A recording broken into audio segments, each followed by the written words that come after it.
نحمده ونصلي على رسوله الكريم اما بعد فاعوذ بالله من الشيطان الرجيم بسم الله الرحمن الرحيم رب اشرح لي صدري ويسر لي امري واحلل عقدة من لساني يفقهوا قولي۔ تو اللہ تعالیٰ کے ساتھ بہترین تعلق استوار کرنے کے لیے ضروری ہے کہ اللہ کی صفات پر غور و فکر کرتے ہوئے ان صفات کے مطابق اپنے طرز عمل کو بدلا جائے۔ اگر طرز عمل نہیں بدلے گا تو اس کے ساتھ تعلق درست نہ ہو سکے گا، آپ اس کے محبوب بندے نہ بن سکیں گے۔ دنیا میں بھی آپ دیکھیں کہ جب آپ کسی انسان سے دوستی کرتے ہیں تو اسی بنا پہ دوستی ہو سکتی ہے جب آپ کو اس میں اپنے والی خصوصیات نظر آئیں کہ نہیں۔ اگر ٹوٹلی اپوزٹ قسم کی خصوصیات ہوں اور کوئی بھی چیز کامن نہ ہو تو تعلق نہیں رہ سکتا۔ اس کا یہ مطلب ہرگز نہیں کہ ایک شخص دوسرے کی فوٹو کاپی ہوگا یا ہم شکل ہوگا یا بالکل ہی ہم عمر ہوگا کہ ایک ہی دن کی پیدائش ہو، ڈیٹ آف برتھ ہو، یا ایک ہی اسٹیٹس ہوگا یا ایک ہی بیک گراؤنڈ ہوگا، یہ ضروری نہیں ہے۔ تو اللہ سے تعلق میں بھی یہ چیزیں نہیں کامن، نعوذ باللہ کہ ہستی میں کوئی برابری ہو یا کوئی کسی بھی اور چیز میں برابری، لیکن جب تک ان صفات کا عکس ہم میں نہ آئے ہم اللہ کی نگاہوں میں جچ نہیں سکتے۔ جیسے آپ کسی انسان کی نگاہ میں جچ نہیں سکتے جب تک آپ اس کے معیار پہ پورے نہیں اترتے، آپ کے اندر وہ چیز اسے نہیں نظر آتی جو اس کا ایک خاص معیار ہے۔ اب دیکھیں نا کہ عموماً دوستی کب ہوتی ہے؟ جب کچھ چیزیں کامن ہوں۔ اسی لیے کہا جاتا نا کہ انسان اپنے دوست سے پہچانا جاتا ہے کہ وہ خود کیا چیز ہے، کیونکہ دوستی انسان اسی سے کر سکتا ہے کہ جس سے دوستی کی جا رہی ہے اس کے اور اس کے درمیان کوئی کامن کیریکٹرسٹکس یا خوبیاں یا عادات یا کوئی بھی چیز ایک جیسی ہو۔ اگر ہم اللہ تعالیٰ سے بھی تعلق قائم کرنا چاہتے ہیں تو یہ نہیں ہو سکتا کہ اللہ کی پسند تو کچھ اور ہو اور ہماری پسند اس کے بالکل برعکس ہو، پھر ہم اللہ سے تعلق کے قابل نہیں ہو سکتے۔ یعنی کوئی سنگ دل انسان، بے رحم انسان، مخلوق پہ سختی کرنے والا انسان اللہ کا دوست نہیں ہو سکتا۔ اللہ کا دوست وہی ہو سکتا ہے جس کے دل میں بندوں کے لیے رحم شفقت ہو۔ حضرت انس سے روایت ہے کہ حضور صلی اللہ علیہ وسلم نے فرمایا، کیا میں تمہیں ایسے لوگ نہ بتاؤں جو نہ نبی ہوں گے نہ شہید، لیکن اللہ کے ہاں ان کا مقام اتنا اونچا ہوگا کہ نبی اور شہید بھی ان کو دیکھ کر خوش ہوں گے، وہ نور کے خاص ممبروں پر بیٹھے ہوں گے اور پہچانے جائیں گے۔ صحابہ نے پوچھا، یا رسول اللہ صلی اللہ علیہ وسلم وہ کون لوگ ہوں گے؟ آپ نے فرمایا کہ وہ لوگ جو اللہ کے بندوں کو اللہ کا محبوب بناتے ہیں اور اللہ تعالیٰ کو اس کے بندوں کا محبوب بناتے ہیں، یعنی بندوں کو اللہ سے جوڑتے ہیں اور بندوں کے اندر ایسی صفات پیدا کرتے ہیں کہ اللہ ان بندوں سے محبت کرے، زمین پر بھلائی پھیلاتے ہیں۔ حضرت انس فرماتے ہیں کہ میں نے پوچھا کہ یہ بات تو سمجھ میں آتی ہے کہ اللہ تعالیٰ کو اس کے بندوں کا محبوب بنائیں، لیکن یہ سمجھ میں نہیں آ رہا کہ اللہ کے بندوں کو اللہ کا محبوب کس طرح بنائیں گے۔ اللہ کے بندوں کو اللہ کا محبوب کہ اللہ بندوں سے پیار کرے۔ آپ نے فرمایا کہ وہ اللہ کے بندوں میں دین کی طلب پیدا کرتے ہیں، ان کو برے کاموں سے روک دیتے ہیں، اور وہ کام جو اللہ کو پسند ہیں اس کا حکم ان کو دیتے ہیں، اور جب بندے اللہ کے پسندیدہ کام کرنے لگتے ہیں تو وہ اس کے محبوب بن جاتے ہیں۔ یعنی جب وہ بندوں کے دل میں اللہ کی محبت پیدا کر دے اور بندے اللہ کی محبت میں کام کرنے لگے تو اللہ کے محبوب ہو جائیں گے۔ یہ بہقی کی روایت ہے۔ اسی حدیث سے مفہوم لیتے ہوئے اللہ کی صفات کو پڑھتے ہوئے یہ چیز ذہن میں رہے کہ وہ صفات اللہ کے بندوں میں بھی پیدا کرنی ہے، اپنے اندر تو کرنی ہی ہے، پھر اللہ کے بندوں کے اندر، تاکہ اللہ کے بندوں کو اللہ کا محبوب بنایا جا سکے ایک اچھے تعلق کی وجہ سے۔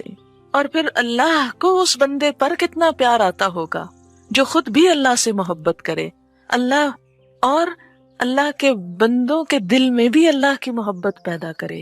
ایک شخص ہے جو صرف خود اللہ سے محبت رکھتا ہے، بہت اچھی بات ہے، لیکن اس کی خوش قسمتی کا کیا ٹھکانہ کہ جو دوسروں کے دل میں اللہ کی محبت کی لو لگائے، ایک روشنی جگائے۔ تو جو بندہ اور بندوں کے دل میں اللہ کی محبت پیدا کرے، پھر وہ اللہ کا کس قدر محبوب ہوگا۔ بہرحال اب آپ نے کیا کرنا ہے؟ ان صفات کا عکس اپنے اندر بھی اور اللہ کے بندوں کے اندر، تاکہ مخلوق خالق سے جڑ جائے صحیح تعلق کی بنا پر۔ الرحمن الرحیم، الملک حقیقی بادشاہ، ال کی وجہ سے خاص بادشاہ، حقیقی بادشاہ، اس لیے کہ پوری دنیا کی تخلیق اس نے کی، نظام وہ چلا رہا ہے، تو بادشاہ بننے کا بھی مستحق وہی ہے، اور کوئی مانے یا نہ مانے اصل بادشاہ ہے ہی وہ، کیونکہ باقی ساری بادشاہتیں تو ختم ہو جانے والی ہیں۔ آج تک دنیا میں کتنی ہی بادشاہتیں آئیں اور گئیں، اگر ہسٹری پڑھیں تو کتنی ڈائنسٹیز گزری، لیکن اللہ تعالیٰ کی بادشاہت ہمیشہ سے ہے اور ہمیشہ رہے گی، دنیا میں بھی اور آخرت میں بھی۔ اب آپ دیکھیں کہ اگر ہم اللہ کی اس صفت کی وجہ سے اللہ سے تعلق رکھنا چاہیں تو کسی بادشاہ کے ساتھ تعلق رکھنے والے یا اس کا قرب چاہنے والے کی کیا خصوصیت ہوتی ہے؟ یہ مثال کے طور پر، تشبیہ کے طور پر نہیں، مثال کے طور پر بات سمجھنے کے لیے آپ دنیا کے کسی بادشاہ کا تصور لائیں، اس کا میگنیفیسنٹ ہونا، اس کا بہت جلال والا، بہت اختیار والا اور بہت زبردست چیز ہونا لوگوں کے اندر کیا چیز پیدا کرتا ہے؟ لوگ اس سے مسحور ہوتے ہیں، اس کے فین ہوتے ہیں۔ کبھی آپ نے دیکھا کہ درباریوں کی کیا کیفیت ہوتی؟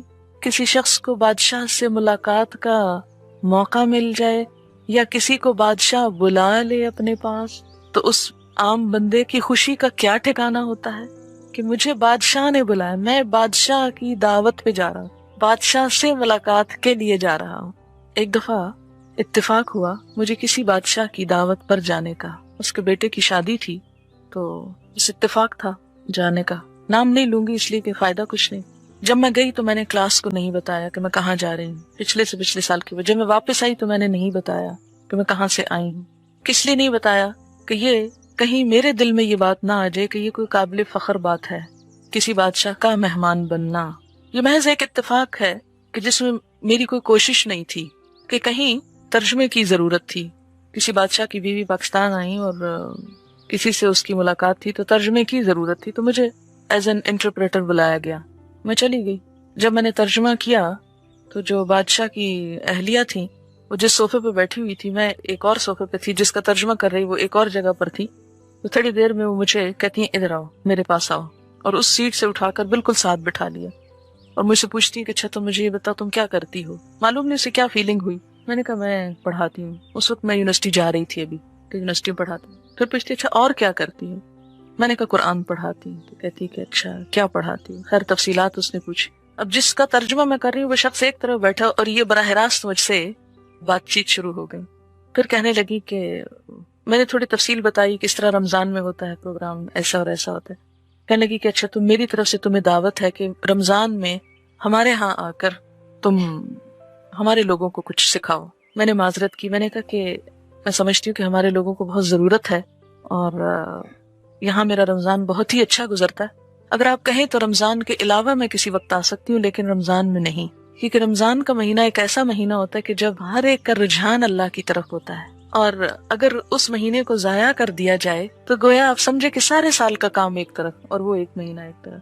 میرا ذاتی فائدہ کہ ایک بادشاہ کی دعوت پر میں ایک ایسی جگہ پر جاؤں اور وہ کروں، دنیاوی لحاظ سے بہت گلیمر تھا اس میں، لیکن اس کو میں نے کہا کہ نہیں مجھے یہی کام کرنا، لیکن پھر کسی وقت۔ بہرحال جب اس کے بیٹے کی شادی ہوئی تو اس شادی پر پھر جو دعوت نامہ آیا تو اس میں مجھے بھی جانا تھا۔ بہرحال ہم شادی اٹینڈ کرنے کے لیے گئے اور سب کچھ دیکھا، تو میں سارا وقت میں تو اپنے تبلیغی نقطہ نظر سے ہر چیز کا جائزہ لیتی رہی کہ لوگوں کے سخت ایکسپریشنز کیا ہیں، لوگوں کے ساتھ کیا سلوک کیا جا رہا ہے، کس طرح ان کو ریسیو کیا جا رہا ہے، کس طرح، کیونکہ جب ہم لوگ ایئرپورٹ پہ پہنچے تو وہ خود ایئرپورٹ پر موجود تھیں مہمانوں کے استقبال کے لیے، تو سارا دن وہ ایئرپورٹ پر ہی رہیں کہ مختلف ممالک سے جو وفد آ رہے تھے ان کو وہ پرسنلی ریسیو بھی کر رہی تھی۔ خیر اس سے میں سارا وقت جنت کا اور آخرت کا اور اللہ کی مہمانی کا اور اس کی بادشاہت کا اور اس کے سارے اسی میں ہی گم رہی کہ وہ کیا چیز ہوگی، اور جب اس کو سوچا تو اس دنیا کی بادشاہت کا 1% بھی مروب نہیں کر سکا۔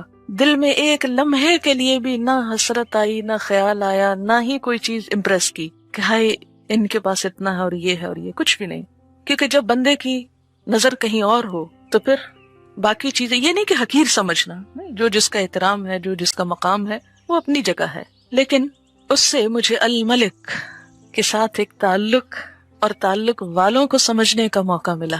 کس قدر خوشامد کرتے ہیں لوگ، کس قدر ادب آداب، کس قدر جھکنا، کس قدر آگے پیچھے ہونا اور پاؤں زمین پہ نہ ٹکنا کہ ہم بادشاہ کے ساتھ ساتھ ہیں. تو میں سوچتی ہوں کہ جو انسان اللہ کو الملک مانتا ہے، پھر اس کے دل میں اللہ کے ساتھ تعلق رکھنے کا کیسا شوق ہو سکتا ہے، اور اس کے ساتھ تعلق رکھ کر پھر اس کی خوش قسمتی اور اس کے نصیب کا کیا ٹھکانہ.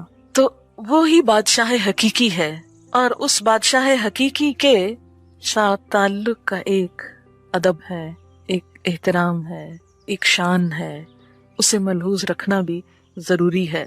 اور پھر کہ جب انسان اللہ کو بادشاہ مان لیتا ہے تو دنیا کے بادشاہ ان سے مروب نہیں ہوتا، متاثر نہیں ہوتا، ان سے مفاد یا فائدے اٹھانے کے لیے اپنے اللہ کے تعلق کو کمزور نہیں کرتا، بلکہ اللہ سے تعلق ہر حال میں اہم ترین چیز رہتا ہے. کوئی بھی دنیاوی بادشاہت جو ہوتی ہے، یہ بادشاہ ہونا جو ہوتا ہے، وہ دنیاوی آرام اور راحت اور خوشیوں اور عزت اور دنیا کی جو چیزیں انسان سوچ سکتا ہے، ان سب چیزوں کا ایک نچوڑ ہوتا ہے نا. کہ دنیا میں انسان، یعنی جیسے جنت کا ایک نظارہ ہے کہ جنت میں ہر خواہش پوری ہوگی. آپ کسی بادشاہ کے مہمان ہو، آپ کی ہر خواہش پوری ہوگی، آپ جو چاہیں فرمائش کریں، جو چاہیں آرڈر کریں، جو چاہیں طلب کریں، جو چاہیں تمنا کریں. لیکن دنیا کے بادشاہوں کی ایک لمٹ ہوتی ہے نا، اس لیے وہ اپنی لمٹ کے اندر ہی وہ تمنائیں پوری کرتے. لیکن اللہ کے خزانے تو بہت وسیع ہیں، جو سب دے کے بھی کچھ ختم نہیں ہوتا. اس میں سے جو شخص کسی دنیا کے بادشاہ سے تعلق رکھ کے اپنے آپ کو بڑا سیکیور محسوس کرتا ہے، بڑا پراؤڈ فیل کرتا ہے، اگر وہ اللہ کی بادشاہت کا تصور کرے اور اس سے تعلق کا اور قیامت کے دن اللہ کا مہمان ہونے کا اور اس حفاظت کا، تو انسان کے دل میں دنیا کی کسی بھی چیز کی خواہش باقی نہیں رہتی. ہر چیز فیک، معمولی اور پھیکی لگنے لگتی ہے. کوئی چیز پھر انسان کو اٹریکٹ نہیں کر سکتی. لیکن اگر وہ تصور دھندلا ہوگا تو یہاں کی چیزیں آپ کو کھینچیں گی اور آپ اپنے مقصد سے غافل ہو جائیں گے. الملک. پھر عموماً آپ دیکھیں گے کہ دنیا کے بادشاہوں کی بادشاہت کے ساتھ طرح طرح کے افسانے اور کہانیاں اور کرپشن کے قصے، ظلم و ستم کی داستانیں اور کئی ایک کہانیاں مشہور ہوں گی. لیکن القدوس، وہ بادشاہ ہوتے ہوئے نہایت پاکیزہ. دنیا کے آپ کسی بادشاہ کا نام نہیں لے سکتے کہ جس کی ذات کے ساتھ کوئی افسانہ یا کوئی اسکینڈل مشہور نہ ہو یا سنا نہ جا سکے. کیونکہ جب کسی انسان کے اندر بہت سا اقتدار آتا ہے، قوت آتی ہے، عروج آتا ہے، یا اس کے ساتھ دنیا کی ہر چیز پر اس کا ہاتھ ہوتا ہے، تو پھر اسے ظلم سے استعمال کرے، کسی بھی طریقے سے استعمال کرے، وہ اس کو اپنے لیے جائز سمجھتا ہے، اور اس طرح حدود پر قائم رہنا مشکل ہو جاتا ہے. لیکن اللہ جو بادشاہ ہے وہ ساتھ القدوس بھی ہے، نہایت پاکیزہ، کہ جس میں دنیا کے بادشاہوں والی کوئی کجی، کوئی عیب، کوئی خرابی، کوئی چیز نہیں پائی جاتی. القدوس، نہایت پاکیزہ، ہر برائی سے پاک، ہر کمزوری سے پاک، ہر عیب سے پاک. القدوس. اس کے فرشتے اس کی عبادت میں لگے ہوئے، وہ سب بھی نہایت پاکیزہ. اگر کوئی بندہ اس سے تعلق رکھنا چاہتا ہے تو پھر اس کے لیے لازم ہے کہ وہ اپنے آپ کو برائیوں سے بچائے، کیونکہ وہ تو پاکیزہ ہے اور پاکیزہ لوگوں ہی کو پسند کرتا ہے. پھر انسان کسی بھی چیز کو پا کر، اب دیکھیں، مال کو پا کر مال کی محبت میں گرفتار ہونا ایک کمزوری ہے نا انسان کی، لیکن مال ہوتے ہوئے مال کی محبت دل سے نکال کے اللہ کی محبت کو دل میں جگہ دینا، یہی اللہ سے دوستی کا سبب بنتا ہے. انسانوں کی محبت ایک کمزوری ہے انسان کی، لیکن اس محبت کے ذریعے اگر انسان اللہ کی محبت کے قریب ہو تو اسی سے اصل فائدہ ہے. اگر انسان بندوں کی محبت میں مبتلا ہو کر اللہ کو بھول بیٹھے اور اللہ کے حکم کی نافرمانی کرے یا اللہ کی راہ میں دوڑنے میں سستی کرے، نماز میں تو دل نہ لگے اور بات چیت لمبی لمبی لوگوں کے ساتھ گپ شپ، تو پھر کہیں تو کچھ کمی ہے. القدوس، نہایت پاکیزہ. السلام، سراسر سلامتی. السلام، کس طرح اس نے ہم کو امن میں رکھا ہوا ہے۔ صرف زمین کی ساخت پر غور فرمائیں، زمین کی ساخت، کس طرح یہ کرۂ ارض آگ کا ایک گولا اپنے پیٹ میں آگ کے طوفان لیے ہوئے، اس کی پیٹھ پر ہم امن سے بیٹھے ہیں۔ زمین کے اندر ہر وقت ایک ارتعاش ہے، ایک زلزلے کی کیفیت ہے، لیکن ہم کبھی کبھار محسوس کرتے ہیں تو خوف کا کیا عالم ہوتا ہے۔ پھر ہر وقت یہ زمین فضا کے اندر گھوم رہی ہے، دوڑ رہی ہے، لیکن اس کے باوجود ہم میں سے کسی کو کچھ بھی خبر نہیں، کوئی احساس نہیں، کوئی پریشانی نہیں۔ اس کرے کے اندر ایسی گریوٹی رکھی کہ ہم کہیں لٹک کے گر نہیں جاتے۔ بعض اوقات ایسی کنڈیشن ہوتی ہے کہ ہم اگر فضا میں اپنے آپ کو دیکھیں تو سروں کے بل لٹکے ہوئے، لیکن ہمیں کبھی اس کا احساس نہیں ہوتا۔ کس طرح اس نے ہمیں فزیکلی بھی امن کے ساتھ رکھا ہوا ہے۔ پھر آپ دیکھیں کہ دوسرے سیاروں کے ساتھ ٹکرانے کا کتنا خطرہ خدشہ موجود ہے۔ پھر ہماری حفاظت کے لیے کس طرح ایک ہوا کا غلاف بنا رکھا ہے کہ دوسرے ستاروں سیاروں کے ٹوٹ کر یہاں پہنچنے سے پہلے ہی وہ سب کچھ باؤنس ہو جاتا ہے، ختم ہو جاتا ہے، واپس ہو جاتا ہے۔ تو السلام، سلامتی دینے والا یا سراسر سلامتی۔ اور پھر اس کی اس صفت السلام کا ہم پر کیا اثر ہونا چاہیے کہ ہم بھی مسلم بن کر رہیں، مسلم ہمارا بھی شعار ہو۔ کائنات کی ہر چیز اس کے السلام ہونے کا اظہار کر رہی ہے۔ ان گنت ستارے سیارے اپنے اپنے کام میں لگے ہوئے ہیں کہ مسلم ہیں، اس کے فرما بردار ہیں۔ اس دنیا کے اندر سلامتی ہو نہیں سکتی جب تک کہ بندہ مسلمان بن کے نہ جیے۔ اور مسلم کی ڈیفینیشن کیا ہے؟ المسلم من سلم المسلمون من لسانہ ویدہ۔ مسلمان وہ ہیں جس کے ہاتھ اور زبان سے دوسرے مسلمان سلامتی میں رہیں۔ المؤمن امن دینے والا یا ایمان دینے والا، ایمان کا سرچشمہ بھی اسی کی ذات ہے اور امن بھی وہیں سے ہے۔ اور اس کا خلیفہ ہونے کی حیثیت سے زمین کے اوپر اللہ کا نائب ہونے کی حیثیت سے میرا فرض بھی کیا بنتا ہے کہ میں خود بھی امن کے ساتھ رہوں اور دوسروں کے لیے بھی پرامن ماحول قائم رکھوں۔ اور اس کے لیے کچھ اگر دباؤ برداشت کرنے پڑیں، اس امن میں خلل اندازی ہونے کے لیے اگر کچھ تکلیف اٹھانی پڑے تو بھی تکلیف اٹھا کر امن و امان کی صورتحال کو قائم رکھا جائے۔ اور پھر وہ ایمان دینے والا ہے تو میں آگے بڑھ کر ایمان لینے والی بن جاؤں، اس کے دیے ہوئے ایمان سے یا اس کی ذات پر ایمان رکھوں، بھروسہ کروں، اعتماد کروں۔ لتؤمنوا باللہ وبرسولہ۔ اور اسی طرح بندوں کے دل میں بھی ایمان جگاؤں۔ جتنا جتنا دوسروں کے دلوں میں ایمان کی شمعیں جلائیں گے اپنے اندر جلیں گی، خود زیادہ مضبوطی آئے گی۔ مؤمن، کیا میں بھی امن کی پیامبر ہوں یا فساد جھگڑا اٹھانے والی؟ حمالۃ الحطب۔ اللہ نے اگر ایمان مجھ تک پہنچا دیا، کیا میں اس کی مخلوق تک پہنچا رہی ہوں؟ کتنے ہی بندے اس کے ایسے ہیں جو کافر ہیں، جو ایمان سے خالی ہیں۔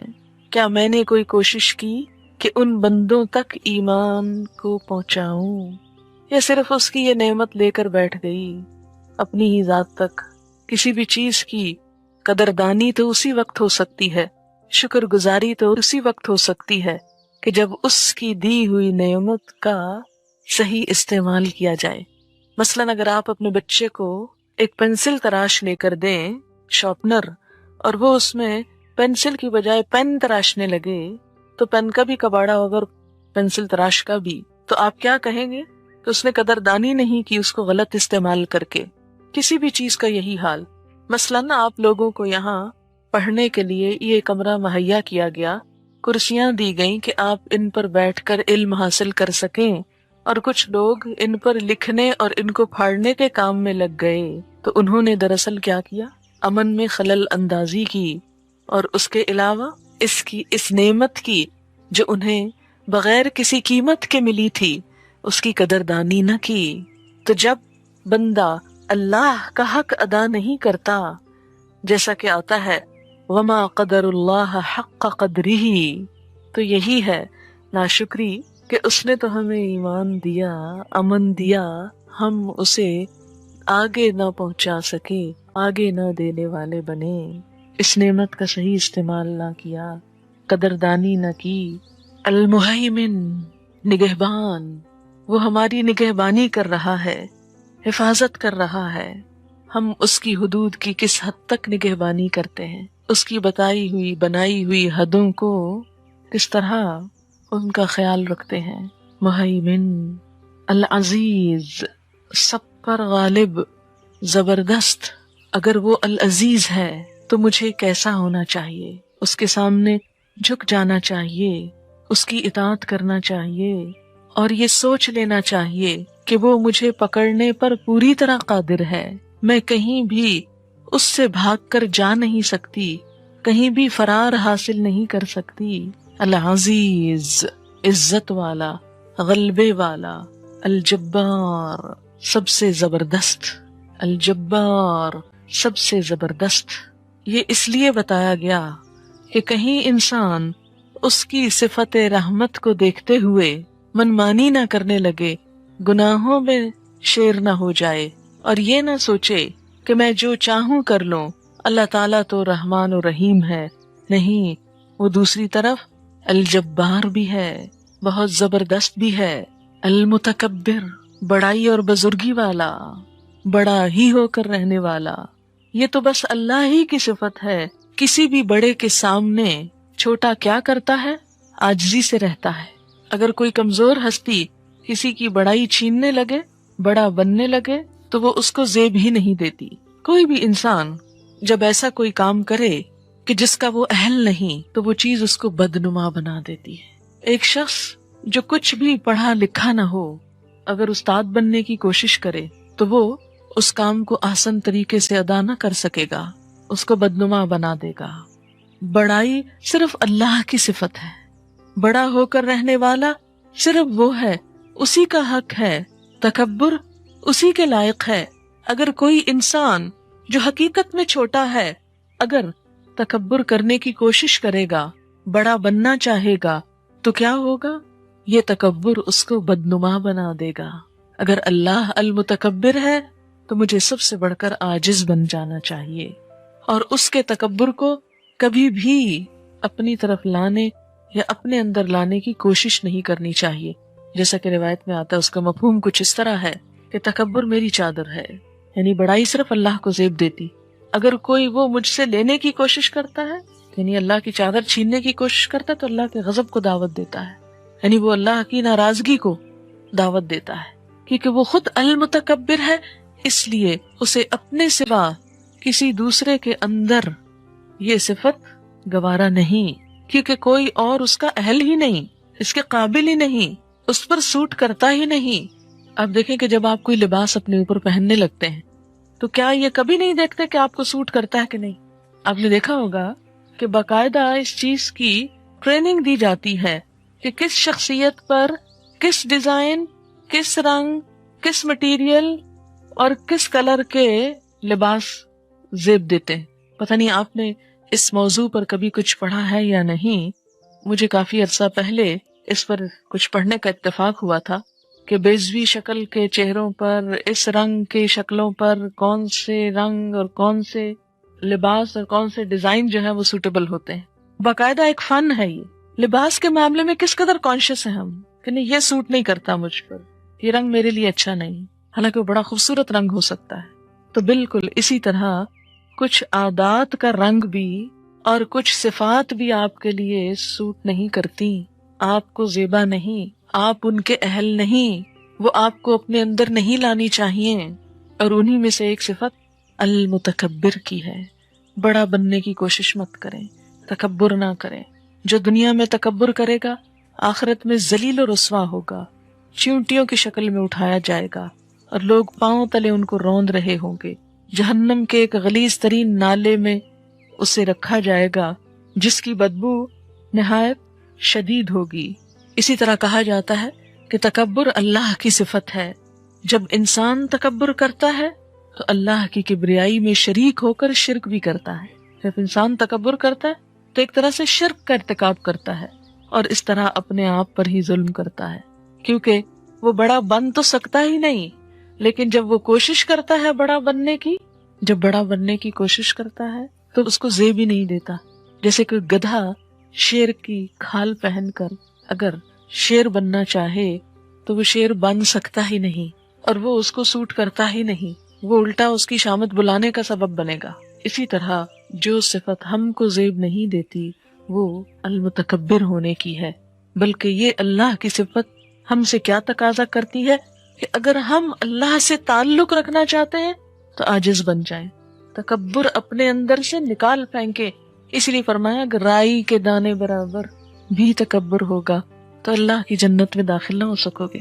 رائی کا دانہ، اتنا چھوٹا سا تکبر بھی. تو تکبر اپنی گفتگو میں، اپنے قول میں، اپنے رویے میں، اپنے بولنے کے انداز میں، کسی بھی چیز میں ناپسندیدہ ہے. ہاں پوری دنیا آپ کے دروازے پہ لا کے ڈھیر کر دی جائے تو بھی آپ کو حق نہیں تکبر کا، کیونکہ خود زمین کی حیثیت پوری کائنات کے اندر کتنی ہے؟ بس ایک ذرے سے بھی کم کی، مائکروسکوپک ذرے کی، اور اس پر اتنے سارے کانٹیننٹس اور ملک، اور اس کا بھی صرف ایک حصہ خشکی ہے، 3 حصے پانی، اور اس ایک حصہ خشکی میں بھی کتنے کانٹیننٹس، اور ان کانٹیننٹس میں سے بھی کتنے کنٹریز، اتنے کنٹریز میں سے پھر سٹیز. سٹی میں آپ کا نام، آپ کی ذات، کیا حیثیت ہے اس کی؟ کچھ بھی نہیں. ایک قلم کی نوک پر چمٹے ہوئے لاکھوں کروڑوں جراثیموں میں سے ایک جراثیم، بس ابتدا تو وہیں سے ہوئی نا، ایک جراثیم سے. تکبر کہاں کو زیب دے گا؟ سوٹ ہی نہیں کرتا، ہضم ہی نہیں ہو سکتا. الخالق، تخلیق کرنے والا، بنانے والا، پیدا کرنے والا، اور اس صفت کی بنا پر اللہ کو ہر چیز کا خالق سمجھنا اور خود کو مخلوق سمجھنا کہ میں اس کی کریشن ہوں. تخلیق میں نہ میرا نہ کسی اور کا کوئی حصہ ہے، سب مخلوق ہے، صرف وہی خالق ہے. البارئ، جان ڈالنے والا، زندگی دینے والا، پیدا کرنے والا، اس کے سوا کوئی اور ہو نہیں سکتا، کوئی اور ہے نہیں. غیر محسوس طریقے سے ڈالتا ہے اور جب چاہے نکال بھی لیتا ہے. ہر متحرک زندہ چیز، لائف کی اوریجن اسی کی طرف سے ہے، خود سے خود کچھ نہیں ہو گیا. المصور، تصویر کشی کرنے والا، اوریجنلی ڈیزائننگ کرنے والا، ہر چیز کی اصل ڈیزائنر وہی ہے. آپ دیکھیں پہاڑوں کو کیسے ڈیزائن کیا، پتوں کو، پھولوں کو، انسانوں کے اندر ایک آنکھ کو کبھی آپ دیکھیں کیسے ڈیزائن کیا اس نے. بظاہر تو ہمیں دور سے سفید اور کالی چیز نظر آتی ہے نا، لیکن اگر قریب سے کسی کی آنکھ دیکھیں تو وہ جو کالا حصہ ہے اس کے اندر پھر حصے ہیں، اور اس کے اندر پھر باریک باریک لائنیں ہیں. کتنا خوبصورت ڈیزائن کیا. اگر ان کی جگہ 2 بٹن رکھ دیتا کیا حال ہو گیا ہوتا ہمارا، یا 2 سوراخ ہی رکھ دیتا اور بس کیا لگتے ہم. المصور. اور اسی اپنی صفت کی وجہ سے اس نے انسانوں کے لیے تصویر کشی کو ناپسندیدہ قرار دیا، خصوصاً جاندار چیزوں کی. یعنی کوئی بھی شخص البارئ نہیں ہو سکتا تو المصور بننے کی بھی کوشش نہ کرے، لیکن اس کی بنائی ہوئی تصویروں پر، خصوصاً انسانوں پر غور و فکر کرتا رہے. اور جب کوئی حسین انسان، خوبصورت انسان نظر آئے تو بجائے اس کا عاشق ہونے کے اللہ کا ہوا جائے جس نے یہ تصویر بنائی. پھر آپ انسانوں سے امپریس نہیں ہوں گے، پھر انسانوں کے غلام نہیں ہوں گے، بس پھر اللہ کے ہوں گے کہ سبحان اللہ، جس نے یہ صورت بنائی وہ ہے کون، جس نے یہ شکل بنائی. اور جب انسان اللہ سے صحیح تعلق نہیں رکھتا تو وہ اللہ کو بھول جاتا ہے اور اس تصویر کو پوجنے لگتا ہے، اور یہیں سے شرک کا دروازہ کھل جاتا ہے. المصور. آپ دیکھیں کہ اس نے دماغ کی بھی کیسی ہماری ساخت بنائی، کتنی زبردست، کتنی خوبصورت، کہ جس کی بنا پر ہم آگے ڈیزائننگ کرتے ہیں اور تصویریں بناتے ہیں یا مختلف چیزوں کو امیجن کر سکتے ہیں.